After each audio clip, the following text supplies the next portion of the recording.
Sandy, how are ya? Hello, hello. Welcome.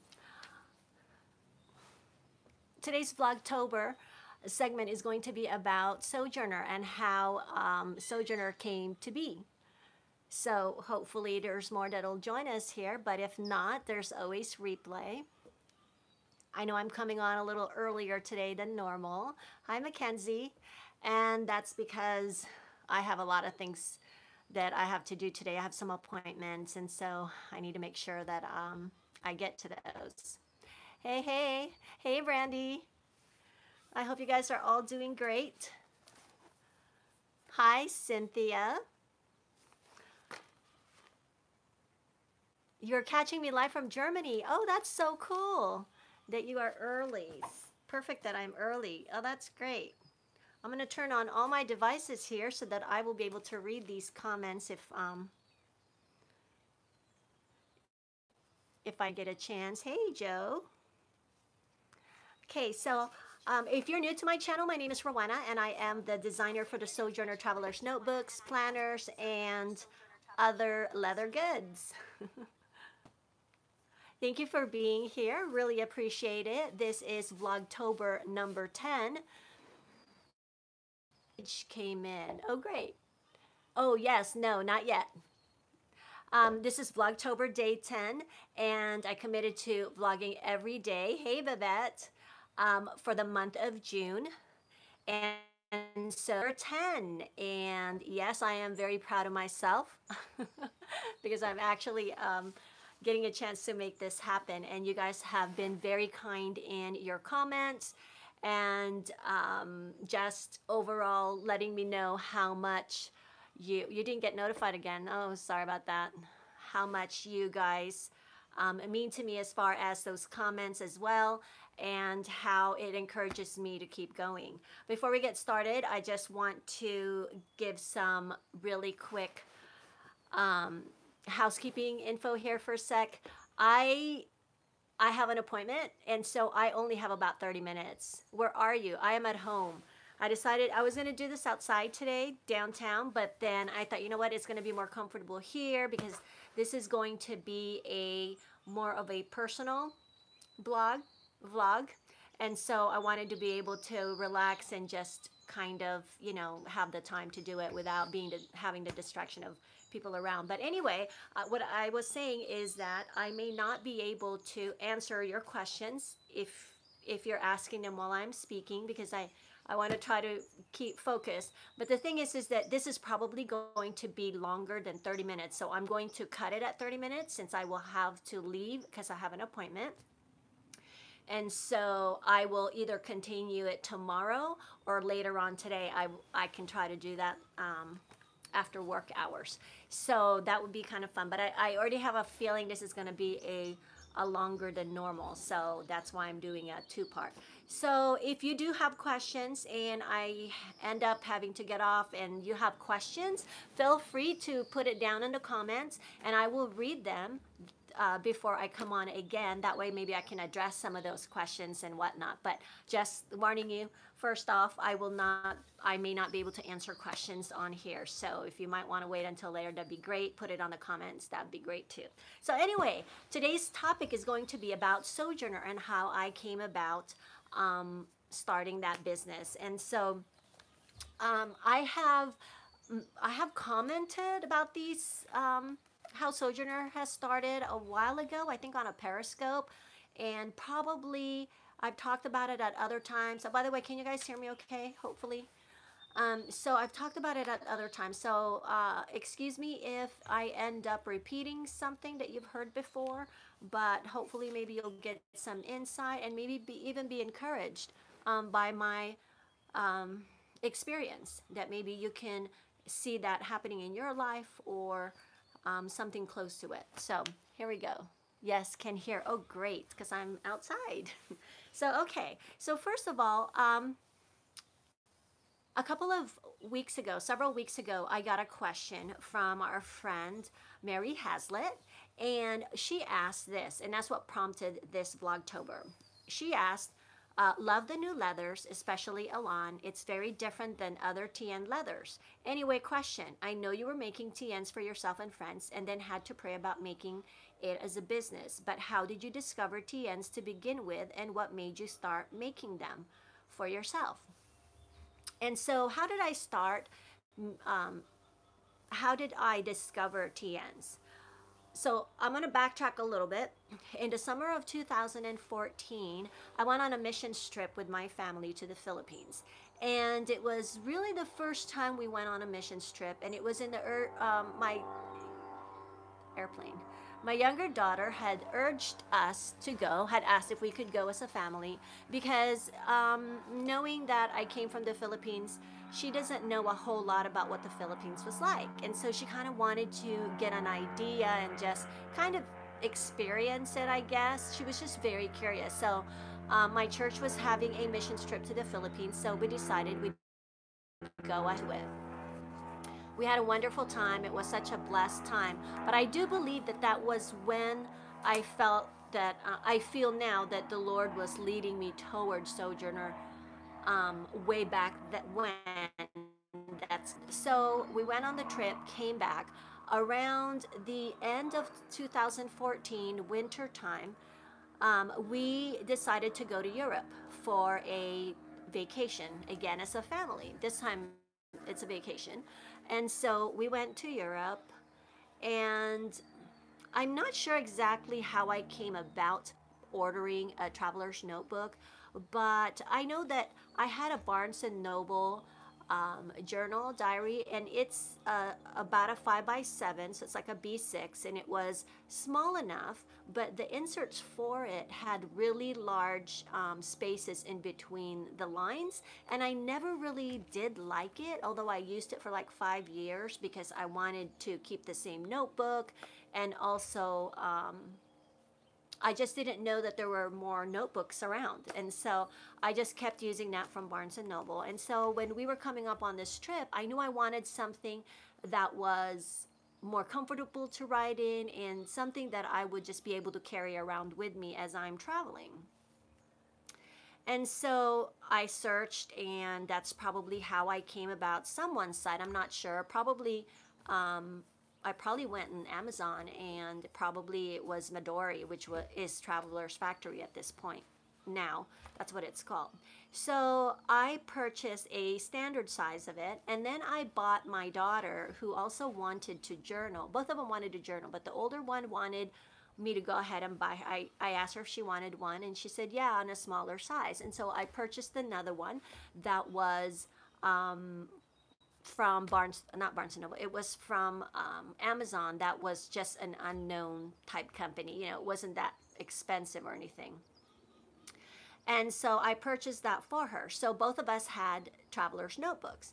And so anyway, so we went, and I began to use it. I received it about 4 or 5 days right before I was to go on this 20-day trip. And so it was perfect timing. But anyway, I got it set up. I think I had like 3 inserts in there. And so I took it with me. And 2 days into, it's all because of IG that I learned about TNs and now Sojourners. Actually, I don't think I was on Instagram. Because my Instagram was totally different. It was a photography one. Anyway, so 2 days 2 days into the vacation, we go to museums and things like that. And so whenever I go to a museum, I take notes. That's just what I do. And so I would take notes. I would take it out of my bag and all of that. Or no, actually, I try to keep it in my coat pocket because I didn't want to carry a purse around, being a tourist and all. And so I kept it in my coat pocket, and it was heavy, and so it was just not convenient for me to whip out and use. And I noticed that my daughter had an easy time doing that. She would just sit, you know, and then she would just whip it out and start writing and things like that. And so I thought, you know, it just seems so much easier to have a smaller one. Like I think I mentioned she had a passport size. And so 2 days into it, we were in Paris, and I looked up to see who carried the Midori Traveler's Notebooks. And lo and behold, there is a shop if you're from Europe or have been to Paris, you've probably gone to this stationery bookshop, and it's called Merci. How many of you guys have been there?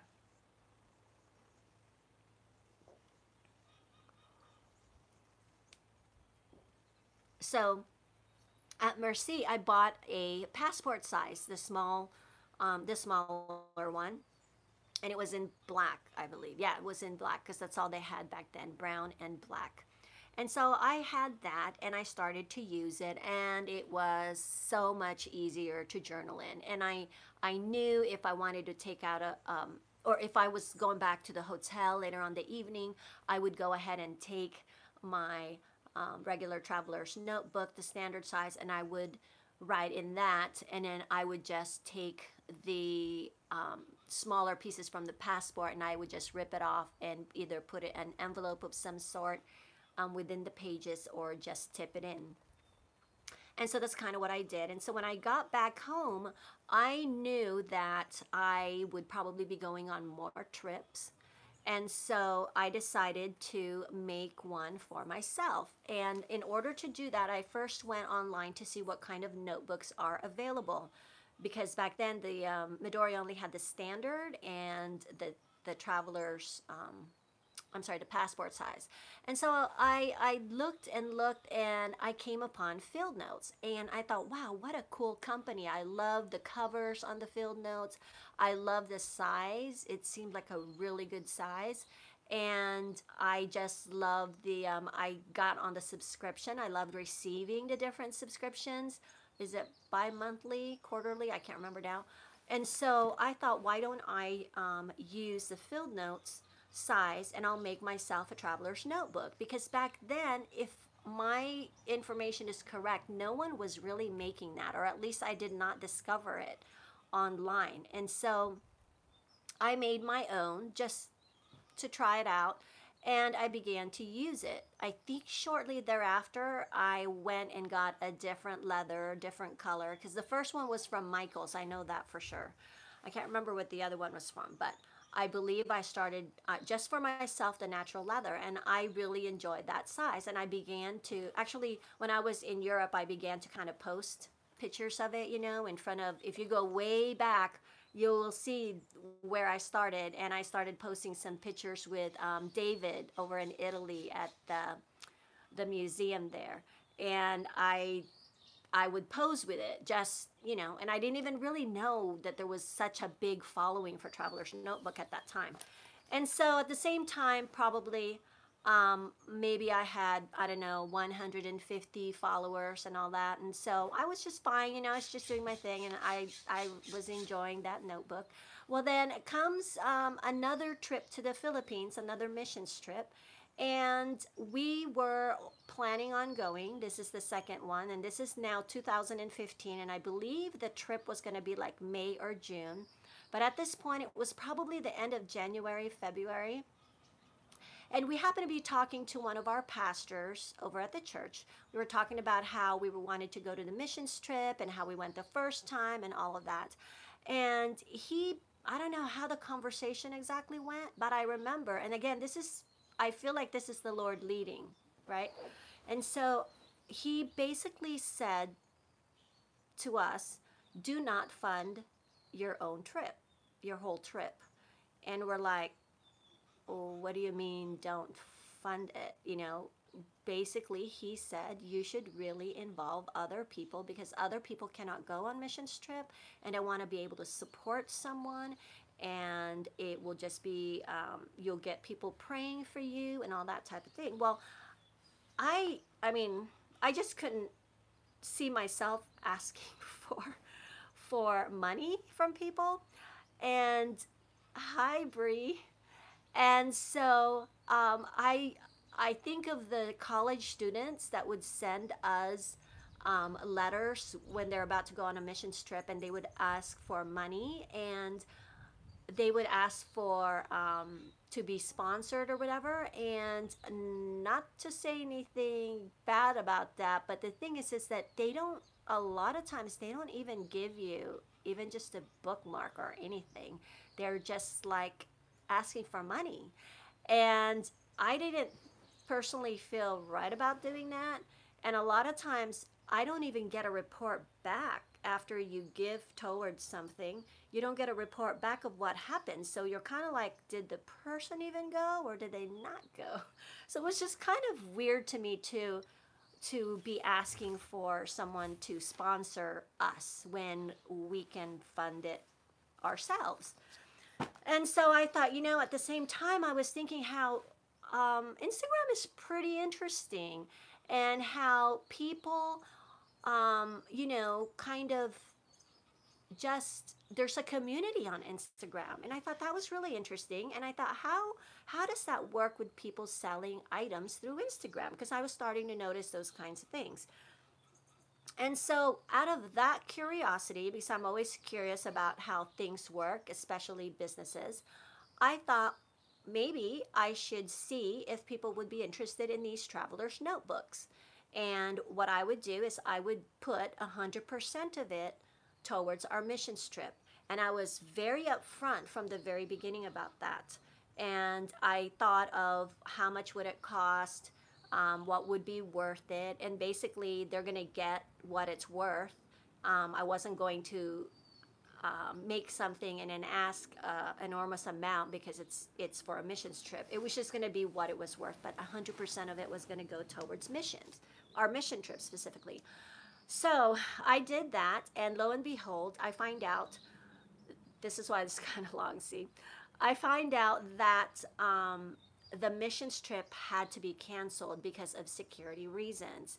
And you cannot imagine how bad I felt about that, because here I am saying that I'm going to this missions trip, and I'm asking basically strangers to sponsor it, so to speak, and they will get a Sojourner, right? It's that field note size, and it was in natural leather. Some of you still have that. And I thought, oh my gosh, they're going to think I'm a fake, that I just said it was going to go towards this. And really, I had no intention of going.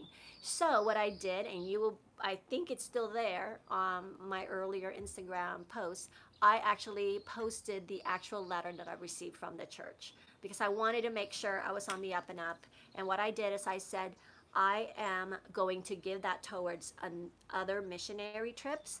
And if you want your money back for that, because I'm not going myself, let me know if you want your money back, and I will gladly give it back to you, and you can keep that Sojourner. It wasn't, I don't even think it was called Sojourner then, it was just Traveler's Notebook. And so I did that, and keep in mind, I was doing this, and in like 2.5 months, I sold about 130 plus. And so saying that I'm going to give their money back, I didn't feel bad about it. I knew it was the right thing to do. But it ended up that only one person asked for their money back and kept the notebook, which was totally fine. I was totally fine with giving the 130 plus notebooks back and footing the bill on my own. And so all that to say, then after that happened, that little fiasco, let me see. Let me make sure I'm not missing anything here.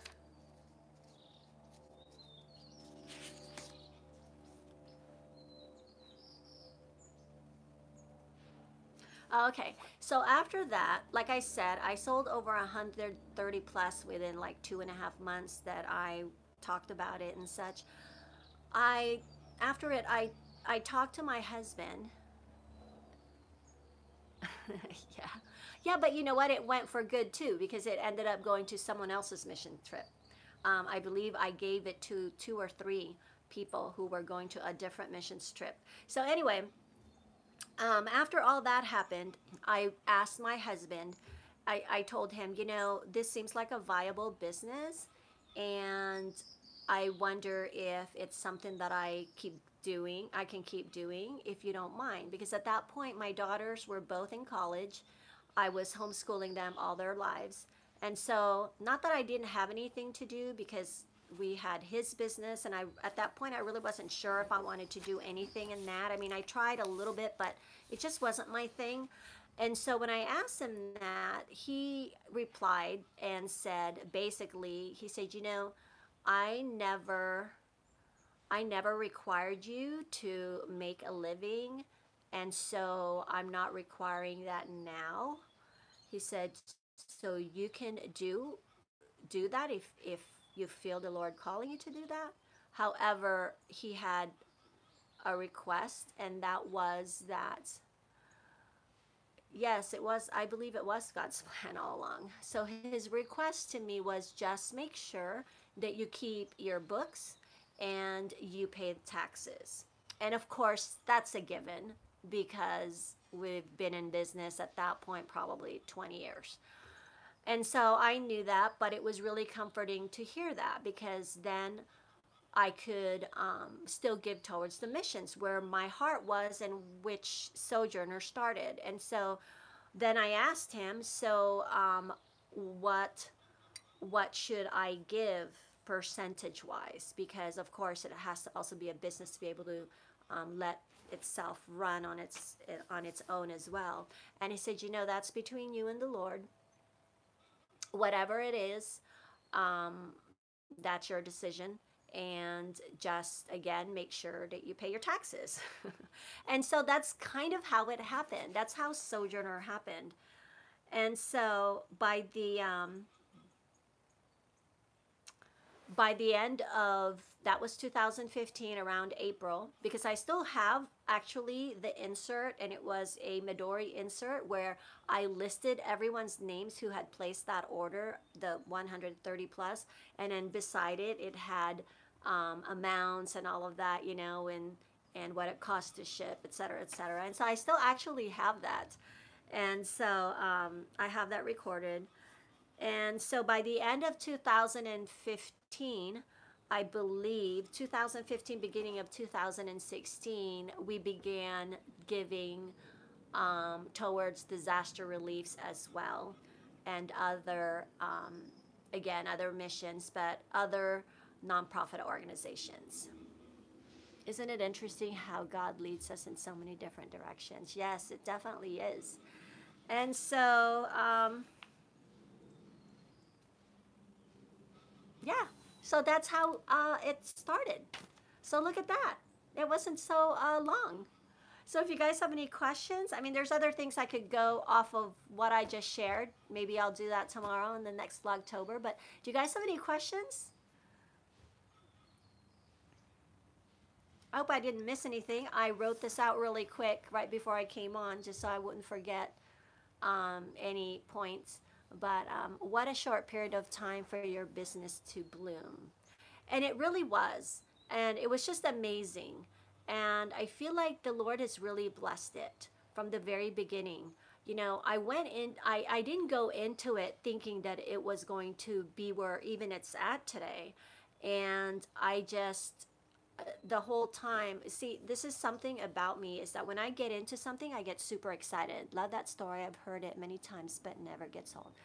I love, about me, I'm the type who likes to do a lot of different things. I like variety, and I've done scrapbooking, I've done stamp collecting when I was younger, I've done quilting, I've done crocheting and stuff like that. So I get into a lot of different things, and I really like that. I like a variety. Photography, I mean, I became a professional wedding photographer for several years. And so my husband knew how I am. I'm kind of flighty, so to speak. I go from one thing to another. And so for me, doing this Sojourner, being in here for 3 years, and it's gotten this far, has got to be none other than the Lord leading me towards that.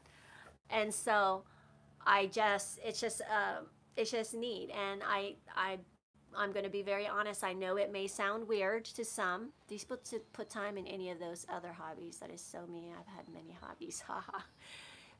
It may sound weird, but honestly, every step of the way, through this business.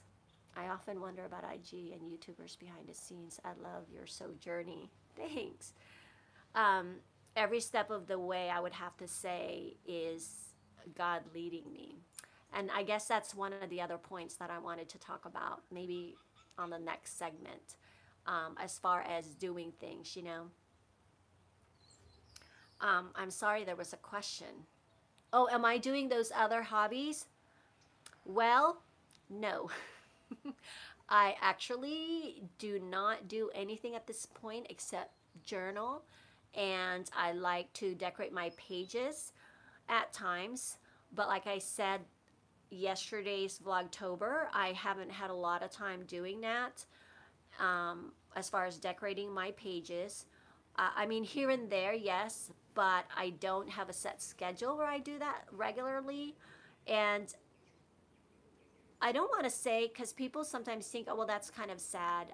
I really don't think so, because I'm doing what I want to do, and I'm getting a lot of, um, there's a lot of good, I think, in what we're doing at Sojourner, because it's really just, for me,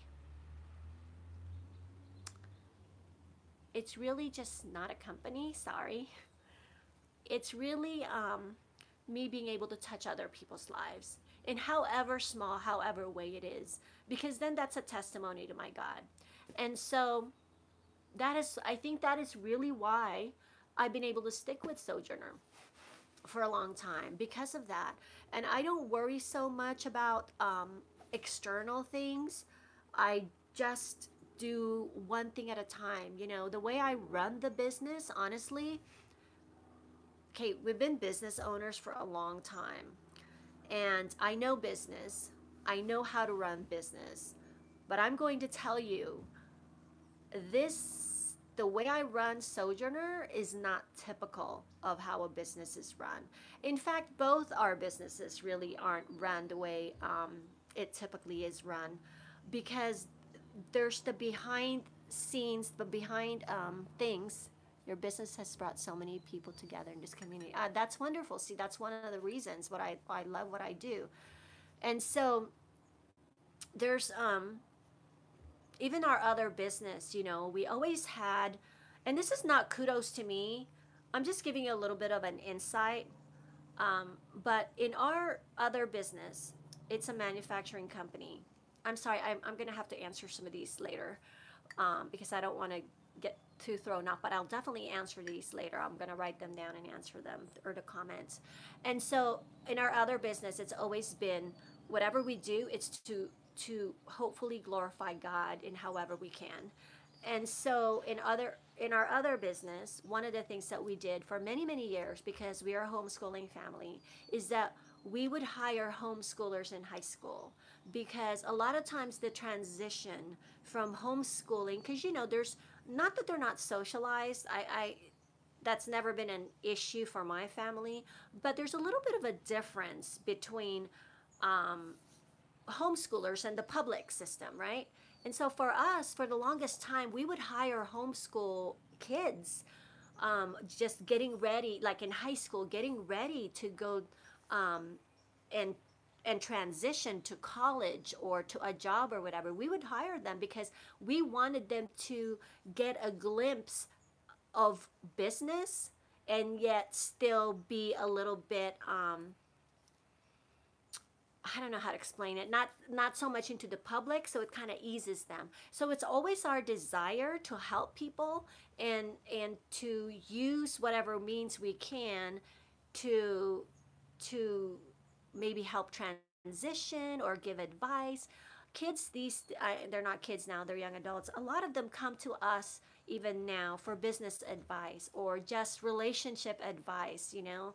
I have one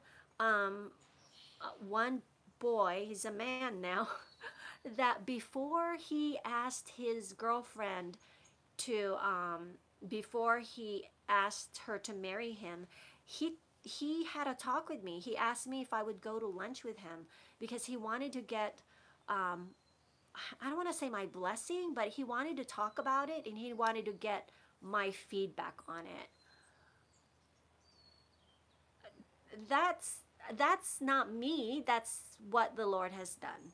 And so anyway, there's more I could share and stories and things, but we just, again, it's not us. It's because He has given us so much.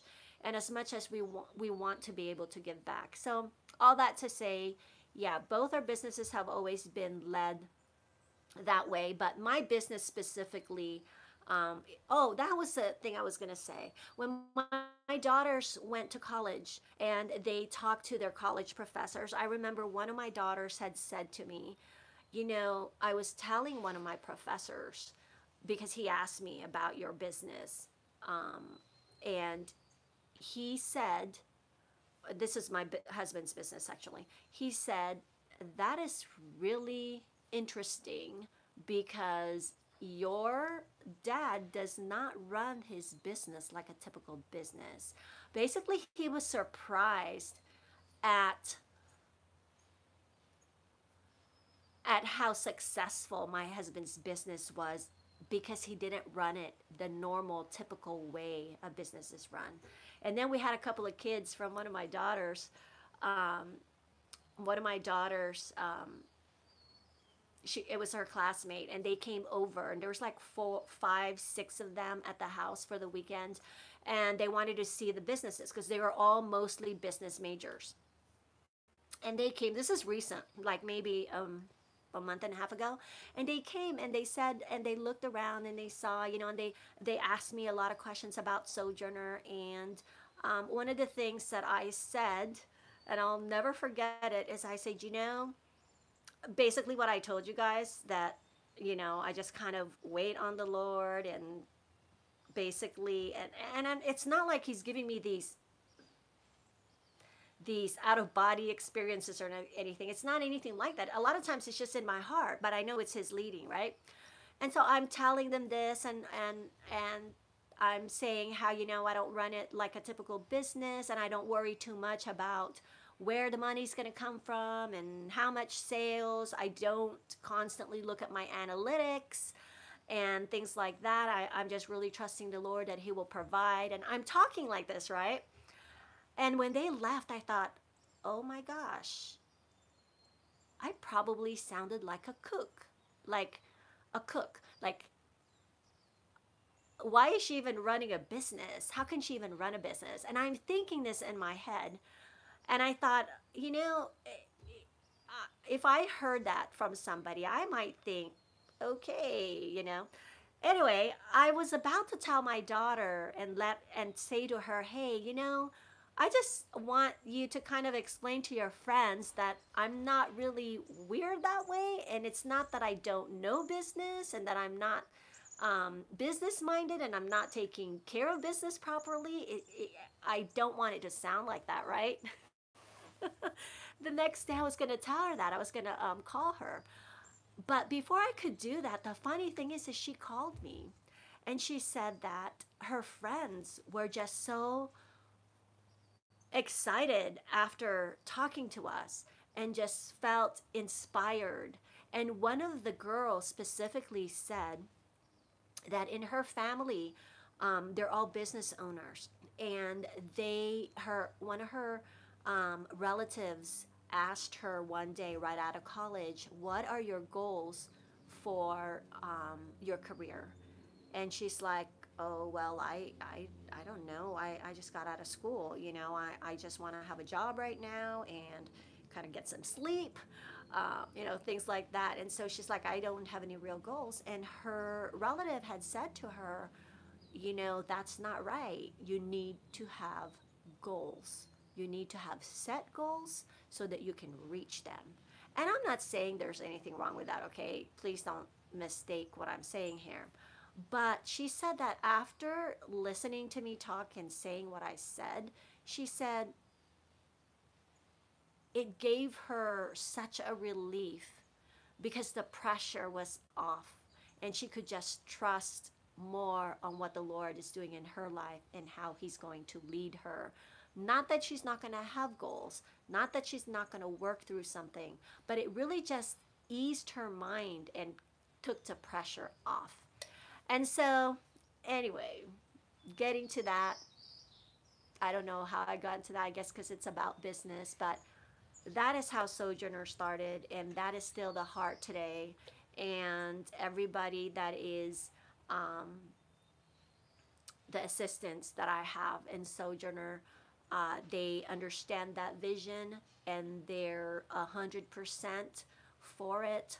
I know you guys are, if you're familiar with the studio at all, you know that Alyssa goes on missions trip. I'm planning on going on a couple of missions trip. We'll see what happens. But again, we still continue to give towards mission trips, but also have extended it to other things. But Rowena, God uses the simple to confound the wise of the world. Exactly. And I'm simple in this particular instance. And it's something that I've always wanted to stay that way, because my husband is very business minded, of course, and he had to be the breadwinner all our lives and provide for us. It would be so great if anyone wanting to be in business could have such counsel. Oh, thank you. And so he's always business minded. So from the very get go, he's giving me ideas how you should do this, you should do this, you should do that. And you know, I appreciate him and I appreciate his enthusiasm and I appreciate the fact that he has been in business a long time and his advice is golden to me totally.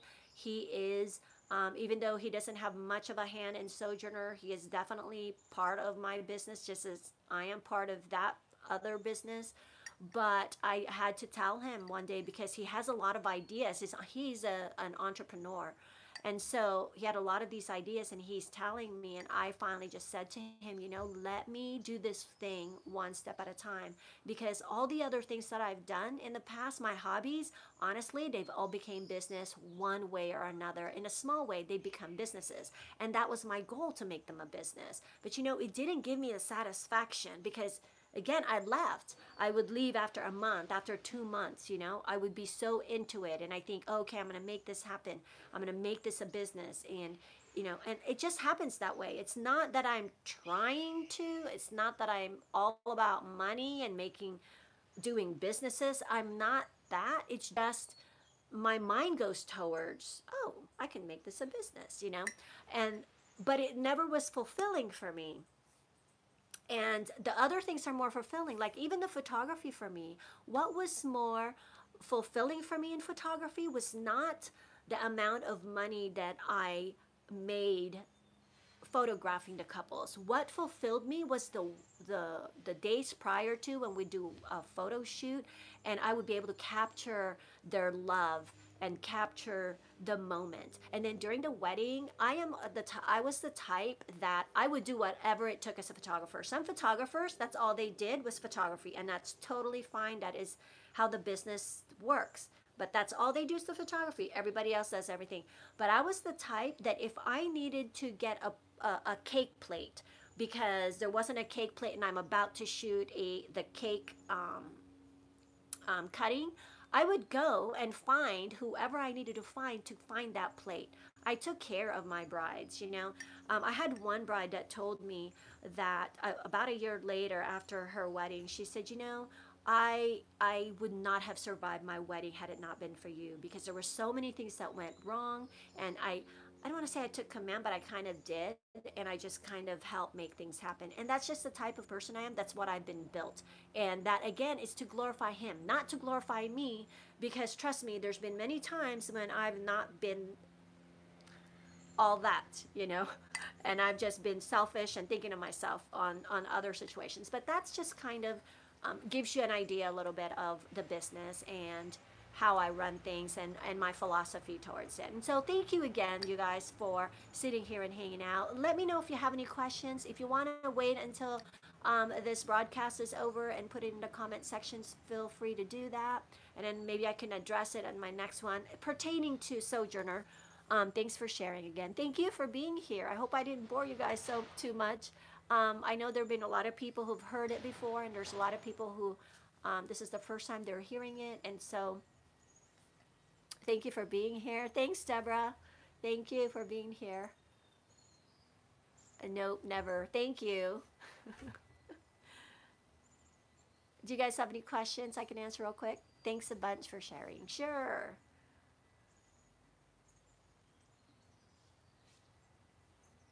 No? No questions? Okay. Well, I'm going to go ahead and go.